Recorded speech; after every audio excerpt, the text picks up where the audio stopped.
အသေးထွက်ထားတဲ့ဇူရှင်စကင်လေးကနုဖက်ဥအပ်ပြီးတော့လှနေရောပဲငါတအားတွေလိုချင်နေရမနေနိုင်တော့လို့ဒိုင်းမွန်အကျွေးထည့်ပြီးဝယ်ပလိုက်ဒီတိုင်းပုံမဲကြည့်မယ်ဆိုလို့ရှိရင်တော့ဇူရှင်ကစုံမကြီးနဲ့တူတယ်ဒါမဲ့ပွေးလေးလေးရောအရန်လာတာပဲတကယ်ပါအေးဘယ်တော့မှဒီလောက်ကြီးထိမကြိုက်ဘူးတကယ်ကိုလာတာဂူရှင်လှုပ်ချင်တာလှုပ်ပြီးပြေးချင်တာဟလာနေငါလက်ကနေလွတ်တာတော်တော်များနေနင်ကဖိလစ်ကသုံးရင်ငါလည်းဖိလစ်ကသုံးပြီးလိုက်မှာပေါ့ရဟဲ့တွင်းသားကိုဝင်းစမ်းရတယ်တန်တယ်ကိစ္စမရှိဘူးဂူရှင်ကိုမိလိုက်တယ်ထပ်တွေ့ပြန်ပြီနင်လွတ်မယ်မထင်နဲ့လွတ်မယ်မထင်နဲ့လွတ်မယ်မထင်နဲ့ရတွင်းသားကိုဝင်းစမ်းရတွင်းသားကိုဝင်းစမ်းရတွင်းသားကိုဝင်းစမ်းငက်တာ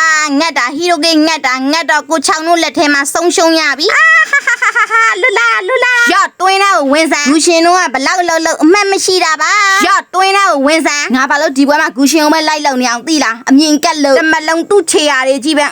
ကောင်းနေနောက်ပြန်ပြစ်ကွက်မပြေးနဲ့နင်မလစ်တော့ဘူးရတွင်းသားကိုဝင်းစမ်းငါဒီမတာမှာဂူရှင်ကိုဘာလို့အမြင်ကက်တာလဲသိလားအလိုတွေပြထားစမ်းပြရဲ့ဟဲ့လားနင်ပြီးကြတွင်းနဲ့ဝင်ရမယ်မဟုတ်တယ်ရှီးနဲ့ကောင်ကိုသွားကန်နာတဲ့ညံကြီးရှင်ချောင်းငါလာပြီရပုတ်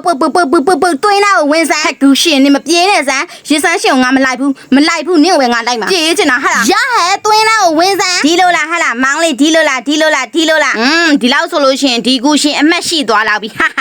ဒီလောက်ငါလောက်ကောင်းတဲ့မီးအိမ်ရှင်မလေးပါတော့သူတို့ကလှုပ်ချင်တာဟာလေးလောက်ကလာဘာလိုက်တော့ဘလို့ဟာအကိုလာရစလိုက်လားအကိုလာမီးတော့မမြင်နိုင်ဘူးမီးအိမ်ရှင်မလေးကိုလာမမြင်နိုင်ဘူးဂိမ်းဆော့လာတဲ့၄-၅နှစ်အတွင်းမှာမတ်မကြည့်ရဆိုလို့ဒီတစ်ခေါက်ပဲရှိတယ်